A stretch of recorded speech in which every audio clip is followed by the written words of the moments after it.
A história de Davi e Golias é a história perfeita de um desfavorecido. E todo mundo gosta de uma história de desfavorecidos. Mas também é uma das histórias mais debatidas da Bíblia. Durante décadas, tanto cientistas céticos quanto teólogos crentes têm se aprofundado em todos os aspectos da história, em busca de uma resposta à pergunta principal. Ele o mata com sua própria espada. Para piorar a situação, essa história é real. Hoje vamos nos aprofundar em uma exposição profunda, na qual exploraremos os dois lados da história. A história dos gigantes. A guerra estava próxima. Os reis convocaram seus melhores combatentes para o nascimento do gigante filisteu. Os gigantes existem desde tempos imemoriais. Os reis convocaram seus melhores combatentes para o nascimento do gigante filisteu. Os gigantes existem desde tempos imemoriais. O primeiro relato que temos de gigantes na Bíblia remonta ao Gênesis, capítulo 6, versículos 1 a 4, onde se afirma expressamente que havia gigantes na terra, nascidos da união dos filhos de Deus com as filhas dos homens. Disse que esses gigantes se elevavam acima das pessoas, vários metros mais altos que o ser humano médio da época. Sua história se entrelaçou com a narrativa bíblica. No entanto, muito depois do dilúvio, a sua existência permanece envolta em mistério. Por exemplo, segundo o relato bíblico do livro dos Números, capítulo 13, versículos 32 a 33, quando os israelitas enviaram espiões a Canaã para inspecionar os territórios, encontraram gigantes vivendo na terra, descrevendo-os como tão enormes que os homens comuns pareciam gafanhotos à sua vista. Eles eram conhecidos como os Nefilins, poderosos gigantes que infundiam medo até mesmo nos guerreiros mais valentes. Deuteronômio 3:11 também fala de outra tribo de gigantes conhecida como os Refaíns, especialmente um chamado Og, rei de Bazã, que dormia em uma cama de ferro. Ele tinha 9 côvados de comprimento, 4 côvados de largura. Para colocar isso em perspectiva, um côvado é a distância do cotovelo até a ponta do dedo, o que significa que esse rei mítico também era um gigante, talvez o último dos Refaíns. No entanto, o gigante mais conhecido da história bíblica seria Golias, o geteu. Ele foi descrito como um campeão do acampamento dos filisteus, cuja altura era de 6 côvados e 1 palmo. Mas quem eram exatamente os filisteus? Segundo os textos bíblicos e históricos, os filisteus eram uma tribo cujas raízes remontam ao Egeu. Por volta do século 12 a.C., os filisteus se estabeleceram na costa sul da Palestina. Essa época coincide com a aparição dos israelitas na região. As primeiras referências aos filisteus em textos antigos são as inscrições e relevos encontrados no templo funerário de Ramsés III, localizado em Madinat Habu, no Egito. Dizem que essas inscrições datam do final da Idade do Bronze. Eles falavam de uma tribo conhecida como os Povos do Mar. Segundo conta a história, os Povos do Mar eram uma aliança de estados anatólios ocidentais que formaram uma coalizão para invadir o Egito por volta do ano 1190 a.C. Isso foi depois de terem conquistado muitos países no Mediterrâneo Oriental, incluindo Chipre, Síria e Anatólia. Assim, no 8º ano do reinado de Ramsés III, os Povos do Mar lançaram um ataque sem precedentes contra o Egito, enfrentando o faraó em uma batalha naval como nunca se tinha visto no mundo. No entanto, suas ofensivas foram duramente rejeitadas pelos egípcios, que acabaram derrotando-os.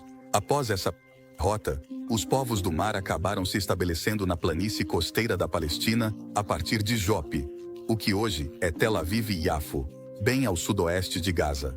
Naquela época, a região estava dividida em 5 grandes cidades filisteias. Eram Ascalon, Asdod, Gate e Ecrom, e juntas eram conhecidas como Filisteia, ou a Terra dos Filisteus. Quando os filisteus se estabeleceram nesse novo território, começaram a explorar a possibilidade de uma expansão. Com seu poderio e capacidades militares, eles se expandiram pelas áreas vizinhas, tomando cidades à força e pisoteando os habitantes das cidades conquistadas. Foi então que seus caminhos se cruzaram com os israelitas, como relata a história de Sansão. Segundo os relatos dos Juízes, capítulos 13 a 16, o super-homem bíblico Sansão lutou valentemente para defender o povo de Israel contra os filisteus invasores, até que eles acabaram tramando um plano para despojá-lo de seu poder e eliminá-lo de uma vez por todas. Por volta do ano 1050 a.C., os filisteus haviam se apoderado de parte da região montanhosa da Judéia. Embora lutassem para continuar expandindo seus territórios, eram homens poderosos que dominavam a arte da guerra e aterrorizavam todos ao seu redor. Mas qual era o segredo do seu domínio militar? Segundo os historiadores, isso poderia ser atribuído ao seu monopólio na habilidade de trabalhar o ferro. Não havia ferreiro em toda a terra de Israel, porque os filisteus disseram que os hebreus não podiam fabricar espadas nem lanças. Então todos os israelitas foram até os filisteus para afiar suas enxadas, picaretas, machados e foices. Como forma de impedir que os israelitas aumentassem sua força militar, os filisteus fizeram uma lei que proibia a presença de ferreiros entre os hebreus. Dessa forma, os filisteus eram os únicos que podiam fabricar armas, escudos e armaduras de ferro, enquanto os outros territórios sob seu controle só podiam ter equipamentos agrícolas. Pior ainda, esses equipamentos só podiam ser afiados pelos filisteus. Então os israelitas tinham que viajar até o território apenas para afiar seus machados e foices. Durante os 2 anos seguintes, os israelitas e os filisteus se envolveram em vários confrontos territoriais e batalhas de fronteira. E foi durante uma dessas batalhas que surgiu a história de Golias. Na batalha no Vale de Elá, os filisteus reuniram suas forças para a guerra e se congregaram em Socó, em Judá. Acamparam em Éfes-Damim, entre Socó e Azeca. Saul e os israelitas se reuniram e acamparam no Vale de Elá, traçando sua linha de batalha para enfrentar os filisteus. Os filisteus ocuparam uma colina e os israelitas outra, com o vale entre eles. Durante 40 dias, os 2 exércitos permaneceram em lados opostos, e do exército filisteu surgiu um gigante. Ele se chamava Golias. Era um homem de pé, em uma altura impressionante de 6 côvados e 1 palmo, de acordo com as unidades modernas de medida, que é aproximadamente 2,5 metros. Era um gigante, um campeão do exército, que zombava dos israelitas e de seu Deus, pedindo que apresentassem um guerreiro de sua parte para enfrentá-lo em uma batalha feroz. Mas durante esses 40 dias ninguém se apresentou. Isso foi até que um jovem chamado Davi entrou em cena. Davi havia viajado dos campos onde cuidava do rebanho de seu pai Jessé até o Vale de Elá, onde se supunha que deveria entregar comida a seus irmãos que estavam no exército israelita. Mas ao chegar ao vale, Davi se deparou com essa cena intimidadora, com Golias caluniando incessantemente o Deus de Israel, e isso acendeu um fogo dentro dele. Então ele perguntou a um dos homens que estavam por perto quem era aquele homem e que recompensa seria dada a quem conseguisse derrubá-lo. O outro homem informou que Saul, o rei de Israel, havia prometido que quem conseguisse derrotar o poderoso gigante filisteu seria recompensado com muito dinheiro, ganharia a filha do rei como esposa, e sua família ficaria isenta de pagar impostos em Israel. Então ele se ofereceu como o cordeiro do sacrifício que lutaria e derrotaria o poderoso gigante Golias. Mas do outro lado, Golias estava certo de seu poder e de suas habilidades.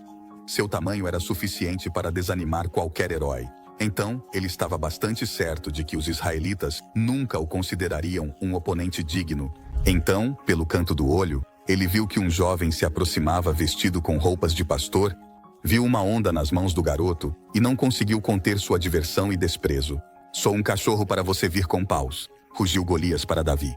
Mas o jovem não parecia se importar com o tamanho do gigante, nem com a espessura de sua armadura, nem com o fato de que seu escudo fosse suficiente para decapitá-lo. Então Golias correu em direção ao jovem desafiador, pronto para esmagá-lo como um pequeno inseto. Mas Davi não fugiu. Em direção à linha de batalha para sair ao seu redor, então ele enfiou a mão em sua bolsa, tirou uma das pedras lisas que havia pegado antes do riacho, mirou e atirou. A pedra se cravou diretamente na testa de Golias, que caiu de cara no chão, morto. No começo fez-se silêncio, enquanto todos não podiam acreditar no que viam com seus próprios olhos. Mas Davi não havia terminado. Ele se dirigiu ao gigante morto e resolveu a questão cortando a cabeça de Golias com sua própria espada. Quando os filisteus viram que seu herói havia perecido na batalha, saíram correndo, mas não foram rápidos o suficiente, e os israelitas os perseguiram até a entrada da cidade de Gate e até as portas de Ecrom. Seus mortos ficaram espalhados ao longo do caminho de Shaaraim até Gate e Ecrom.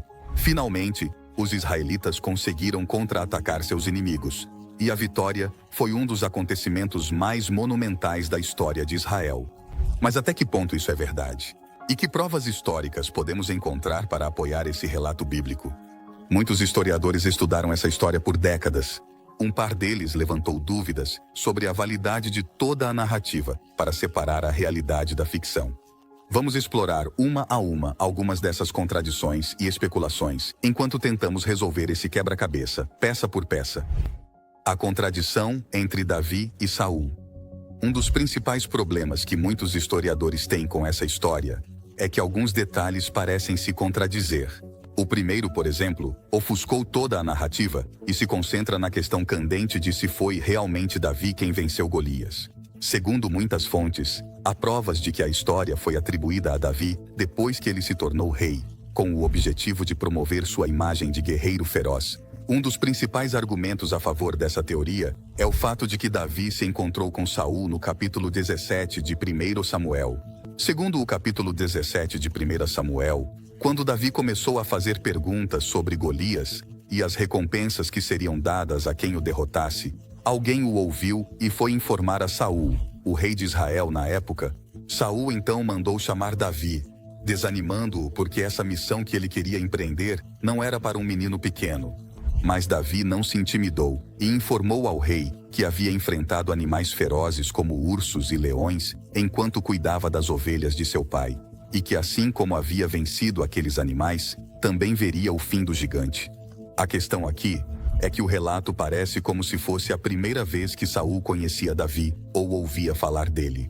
Mas considerando os relatos do capítulo 16 de 1 Samuel, isso parece ser uma contradição.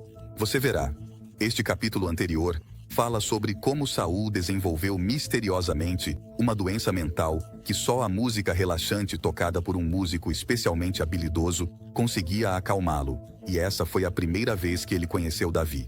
Depois de procurar por toda a terra, os servos do rei Saul entraram em contato com esse jovem, que podia tocar a lira até fazer os anjos corarem.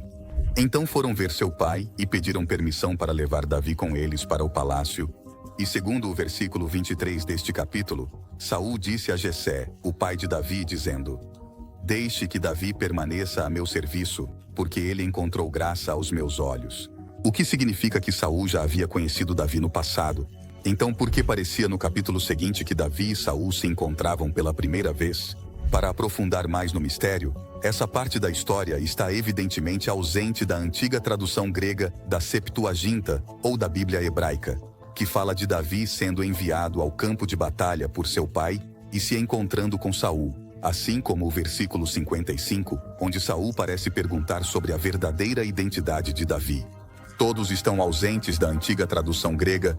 Nem mesmo os manuscritos do Mar Morto ajudam nesse caso, já que as partes que contêm os manuscritos de Samuel são fragmentárias, tendo sido consumidas por vermes e pelos estragos do tempo. Então, com a falta dessa parte vital da história em dois importantes manuscritos, surgiram algumas perguntas sérias. No entanto, esse não é o único buraco nessa história. Onde está a cabeça de Golias? Outro ponto contraditório dessa história seria o mistério que envolve a localização da cabeça cortada de Golias. Como dissemos antes, depois que Davi lançou uma pedra diretamente na testa do gigante, então ele prosseguiu para decapitá-lo com sua própria espada. O que aconteceu depois, no entanto, é bastante desconcertante. Você verá, segundo a tradução hebraica e grega da história, disse que Davi levou a cabeça do filisteu a Jerusalém, mas colocou a armadura de Golias em sua tenda. O primeiro problema aqui é que, segundo a história, no momento em que esse evento aconteceu, Jerusalém ainda não estava sob o controle de Israel. Não foi até décadas depois que Davi mesmo falaria sobre a captura de Jerusalém de uma tribo conhecida como os Jebuseus. O rei e seus homens marcharam para Jerusalém para atacar os Jebuseus que viviam lá. Os Jebuseus disseram a Davi: "Você não vai entrar aqui. Nem mesmo os cegos e os mancos podem te parar." No entanto, Davi capturou a fortaleza de Sião, que é a cidade de Davi. Naquele dia, Davi disse que quem conquistasse os Jebuseus teria que usar o poço de água para alcançar aqueles cegos e coxos, que são os inimigos de Davi. Por isso se diz que os cegos e os coxos não entrarão no palácio. Davi então se instalou na fortaleza e a chamou de Cidade de Davi. Ele construiu a área ao redor, desde as terraços para o interior. A partir dessa história, é seguro concluir que Jerusalém passou para as mãos dos israelitas depois que Davi se tornou rei. Então, por que os Jebuseus permitiram que o jovem Davi exibisse a cabeça do falecido Golias em suas terras? Mas ainda assim, Por que Davi escolheria Jerusalém como lugar para celebrar a vitória dos filhos de Israel quando a terra ainda não era sua? Mas, de novo, aí não terminam as perguntas. Quem realmente matou Golias? Em outra batalha contra os filisteus, o Anã, filho de Jair, matou o Ami, o irmão de Golias, o Gitita, que tinha uma lança com um cabo como uma vara de tecelão. Aqui temos outro relato de um israelita que venceu outro gigante, também chamado Golias. Ou poderia ser o mesmo Golias. Embora se trate de um relato bastante breve que não entra em detalhes, vale a pena mencioná-lo pelo incrível parecido entre as duas histórias. Em primeiro lugar, Golias, o Gete, significa a mesma coisa que Golias de Gate, que era como o gigante era descrito no versículo 4 do capítulo 17 de Samuel. E saiu do acampamento dos filisteus um campeão chamado Golias de Gate. A segunda questão tem a ver com uma expressão que foi usada para descrever Golias, e diz algo como Golias, cuja lança era como um feixe de tear. Embora a descrição de sua enorme lança possa parecer uma informação irrelevante, vale a pena mencioná-la não uma, mas duas vezes. Com uma semelhança tão impressionante entre as duas histórias, a pergunta continua sendo: quem realmente matou Golias? Davi ou Elanã? Ou será que houve outro Golias que foi assassinado posteriormente pelo Anã? O mistério continua se revelando. No entanto, à medida que aprofundamos na história, também descobrimos evidências que sugerem que a história de Davi e Golias foi na verdade um acontecimento histórico, e não apenas uma história de ficção nascida da imaginação de um antigo narrador, como muitos afirmam.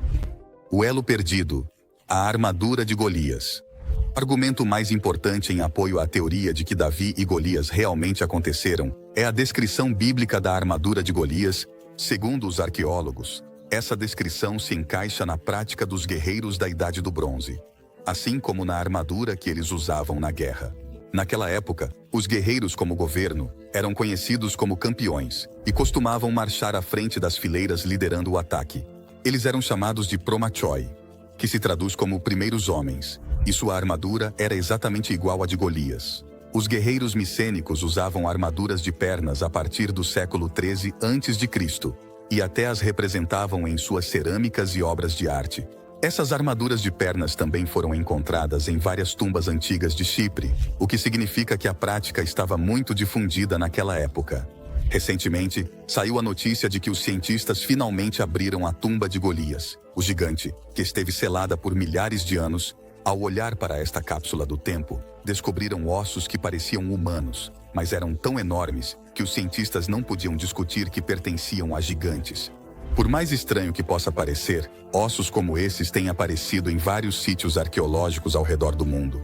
Em lugares como a Arábia Saudita, a Índia e até mesmo o Zewan, esses ossos apareceram, desafiando a própria essência da nossa narrativa histórica. Mas até que ponto essas descobertas são verdadeiras? A falta de fotografias públicas que corroborem essas afirmações, não podemos evitar nos perguntar se não se trata de histórias inventadas por exploradores ambiciosos. O que você acha sobre isso? Deixe-nos saber nos comentários. Vamos voltar ao vídeo.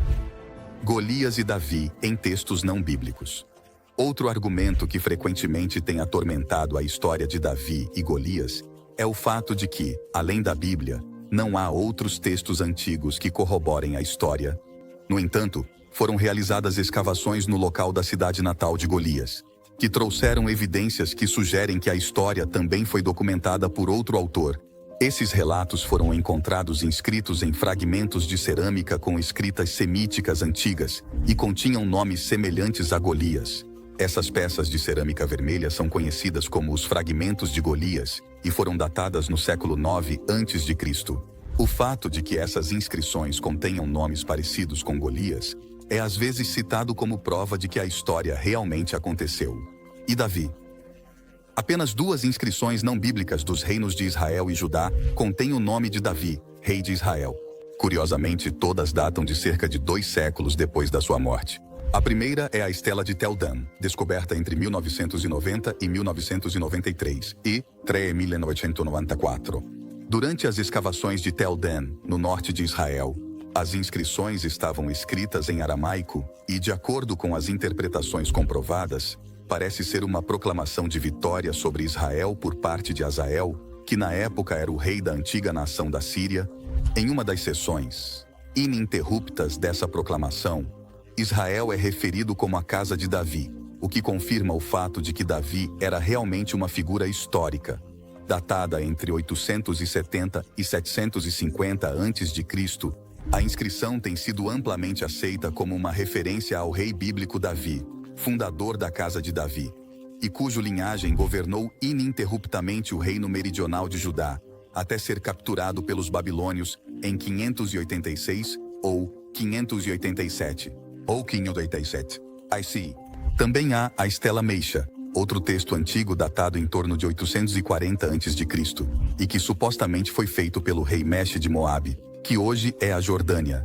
A inscrição conta como os moabitas recuperaram as suas terras das mãos dos israelitas e, em geral, coincide com a narrativa bíblica contida no livro dos 2 Reis. Também contém a primeira referência extra-bíblica confirmada ao deus israelita Javé, e muito possivelmente à casa de Davi. Infelizmente, um destes cartões está gravemente danificado, pelo que a sua interpretação permanece controversa. Mas a prova arqueológica mais notável seria descoberta em um sítio conhecido como Kirbut Kalafa. Esse sítio arqueológico abrigava uma antiga cidade-fortaleza que dominava o Vale de Elá, onde ocorreu a histórica batalha, situado a cerca de 20 quilômetros ao sudoeste de Jerusalém, e a 7 quilômetros da antiga cidade de Gate, lar ancestral de Golias. Este vale é tão crucial para a história quanto os próprios personagens. Desde 2007, os arqueólogos Joseph Garfield Finkel, da Universidade Hebraica, e Sarga Nur, da Autoridade de Antiguidades de Israel, têm liderado várias escavações no local, descobrindo achados que confirmam as histórias bíblicas. Um deles foi um fragmento descoberto em 2008, que continha alguns dos escritos semíticos mais antigos encontrados em Israel. Conhecido agora como o Ostracão de Calafa, o fragmento continha 5 linhas de escrita bastante legíveis, junto com algumas linhas borradas. Embora a interpretação ainda possa ser objeto de debate, a ideia geralmente aceita das 5 linhas soa como Anaak: você amaldiçoou contra o servo de Deus. O servo de Deus te julgou com os juízos de Yahu. Golias, você está morto. O servo de Deus te julgou com os juízos de Yahu. Golias, você está morto. Davi é Senhor para sempre. Eu me levanto e levantamos os alicerces do meu reino. Levanto o povo do meu servo por seus atos virtuosos. Para muitas pessoas, parece uma ideia fantástica que um texto não bíblico mencione os nomes de Davi e Saul, um ao lado do outro. No entanto, continua sendo um dos textos não bíblicos em que 2 personagens bíblicos aparecem no mesmo lugar. A Bíblia os registrou fazendo exatamente o que a Bíblia diz que estavam fazendo, e no momento em que a Bíblia diz que aconteceu, coincidência. Deixaremos que você decida onde foi enterrado Golias. Depois que Golias morreu no campo de batalha, a Bíblia parece ficar em silêncio sobre o que aconteceu exatamente com seus restos, embora isso possa ser atribuído ao fato de que ele não é o personagem principal da história. Os arqueólogos percorreram toda a região onde os eventos aconteceram em busca do esqueleto de Golias. Os cientistas finalmente abrem a tumba de Golias, o gigante que esteve selada por milhares de anos, ou não. Isso depende de quem você pergunta. Mas essa pergunta não é nova. As pessoas se perguntam a mesma coisa desde os tempos bíblicos. Por exemplo, na época bizantina, os primeiros cristãos desenvolveram a tradição de que Golias foi enterrado ao longo de um caminho que levava a Jerusalém. O peregrino Antonino, mártir do século VI, oferece uma explicação ainda mais detalhada em seu relato. Diz assim: estávamos voltando para Jerusalém e descendo pelo caminho que vai para Gaza e Ascalon. Seguimos por 20 milhas desde Jerusalém e chegamos ao Monte Gilboa, onde Davi matou Golias. Ali também morreram Saul e Jonatas. Golias descansa no meio do caminho com um monte de madeira na cabeça. A seguir, descreve uma prática. Época em que todos deviam pegar 3 pedras e jogá-las no monte sobre o suposto local de sepultamento de Golias. No entanto, essa afirmação foi contestada em várias ocasiões. Por um lado, os próprios relatos do martírio de Antonino foram considerados imprecisos e exagerados por alguns historiadores. Com esses defeitos em sua história, certos historiadores consideraram seu relato pouco confiável. E isso nos leva de volta à pergunta com a qual começamos. Onde está enterrado Golias? Também existe a teoria de que a cabeça de Golias foi enterrada em uma colina chamada Gólgota, também conhecida como o Lugar da Caveira. Dizem que esta colina, situada nos arredores das muralhas de Jerusalém, recebeu seu nome em referência ao fato de ser o lugar onde foi enterrada a cabeça de Golias, mas outros relatos históricos afirmam que o lugar era um local de execução, onde foram deixados vários crânios sem enterrar. Daí o nome Gólgota ganhou ainda mais importância em toda a história. Jesus Cristo, a figura central da fé cristã, foi crucificado na mesma colina. À medida que a trama se complica ainda mais, nos restam muitas perguntas, a maioria das quais só serão desmistificadas com o tempo, à medida que mais revelações sobre essa história que nunca antes havíamos visto forem reveladas. Obrigado por assistir a este vídeo. Nos vemos na próxima.